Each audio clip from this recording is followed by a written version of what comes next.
It really feels like one day, nobody was talking about large language models, and then boom, overnight they were absolutely everywhere. They're changing how we work, how we create, maybe even how we think. So in this explainer, we're going to break it all down. What this tech actually is, how it got so powerful so fast, and the huge debate it's kicked off about the future of AI. All right, let's get into it.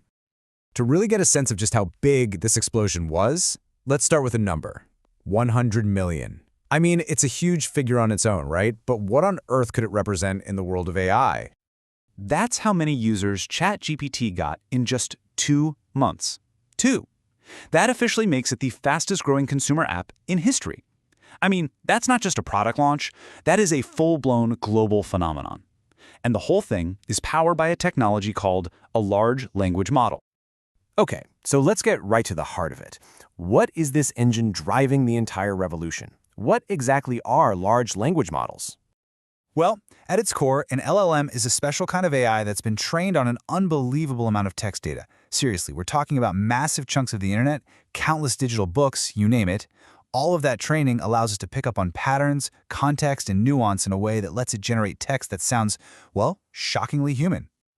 And this is probably the best way to think about it. It's like the most sophisticated, super-powered autocomplete you've ever imagined.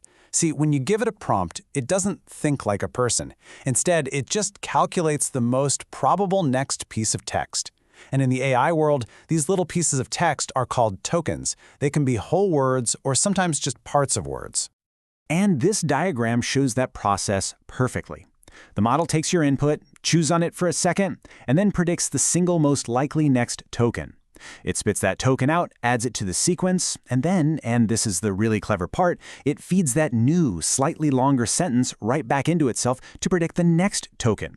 It just keeps doing that over and over in a loop to write a whole sentence, a paragraph, or even a whole article. Now, this amazing ability didn't just pop out of thin air. It came from years of research that led to a massive breakthrough in 2017 with a paper that introduced something called the transformer architecture. This was the key, the absolute game changer that allowed models to finally understand context over really long sentences. It's what makes their writing so coherent. In fact, it's literally the T in GPT. So, once the technology was there, one company, OpenAI, really grabbed the ball and ran with it, pushing these models out of the research lab and straight into our lives. Let's take a look at how they did it. The story of the GPT models is pretty fascinating. The first one was actually released open source, which really got the whole community excited. But then with GPT-2, OpenAI got a little nervous about misuse and pulled back, making it more closed off. Then came GPT-3, which was just a monster, a huge leap in power. And finally, they created GPT 3.5 Turbo, a leaner, more efficient version that became the engine for the app that changed everything, ChatGPT. And let me tell you, building these things takes an almost insane amount of computing power and money. Just to give you some perspective, Microsoft has poured a whopping $13 billion into OpenAI. That just shows you how expensive this AI race has become. But raw power and money aren't the whole story. The real magic of ChatGPT isn't just that it can write an essay, it's that it can talk to you. So, what's the secret sauce? What makes it so good at being helpful and safe and, actually understanding what we want? See, while the earlier models were kind of general purpose, ChatGPT was specifically trained to be a dialogue specialist. And that skill was no accident. It was the result of a really specific, hands-on training process. The question is, how did they pull it off? The answer is in this 3-step process. It's a method that mixes standard AI training with a lot of human feedback. It's called reinforcement learning from human feedback, or RLHF, and it's what makes the model not just smart, but also helpful, honest, and safe. Okay, so let's break it down. First, human trainers literally have conversations with the AI, basically showing it, here's what a good answer looks like. Next, they take a prompt, let the AI generate a few different answers, and then the humans would rank those answers from best to worst. Finally, and this is the really cool part, they use all that ranking data to train a second AI, called a reward model. That reward model acts like a judge, giving the main AI a score for its answers. The main AI then just tries to get the highest score possible. It's a really clever way to teach an AI human values. But OpenAI's super controlled, behind-closed-doors approach wasn't the only way to do things. As their models got more powerful and more locked down, a counter-movement started to pick up steam. And a huge challenger showed up in the form of Meta. They decided to go in a completely different direction. They started releasing their own powerful models, called Llama, as open source, meaning anyone could download them, study them, and build on top of them. The whole philosophy here is different. It's about democratizing this incredibly powerful technology.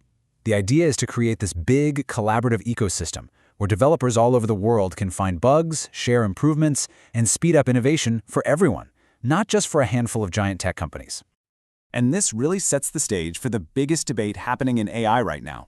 It's a tale of two totally different philosophies about how this technology should be built and who should get to control it. On one hand, you've got OpenAI's walled garden. Everything is developed in secret and you have to pay to get access through their services. Their argument is that this gives them more control, which means more safety. But on the other hand, you have Meta's open ecosystem. They just give the models away, trusting that the global community will use them to innovate responsibly. And the promise of open source is huge. It completely levels the playing field, so smaller companies and even individual researchers can get in the game. When you have thousands of people looking at the code, problems and biases get found and fixed way faster. It really does empower this massive wave of creativity. Of course, that openness is a double-edged sword.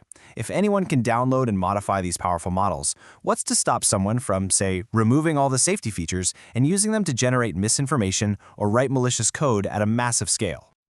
And that's the core argument from the other side. With a technology this powerful, maybe some control and restriction are actually a good thing. It's the whole reason for the walled garden, the belief that limiting access is a necessary evil to prevent the worst possible outcomes. And that leaves us with the central question defining this moment in AI. As these tools become more and more a part of our daily lives, we have to decide which future we want. Will it be built collaboratively, out in the open where everyone can see it? Or will it be built behind the closed doors of just a few powerful companies? The answer to that, well, it's still being written.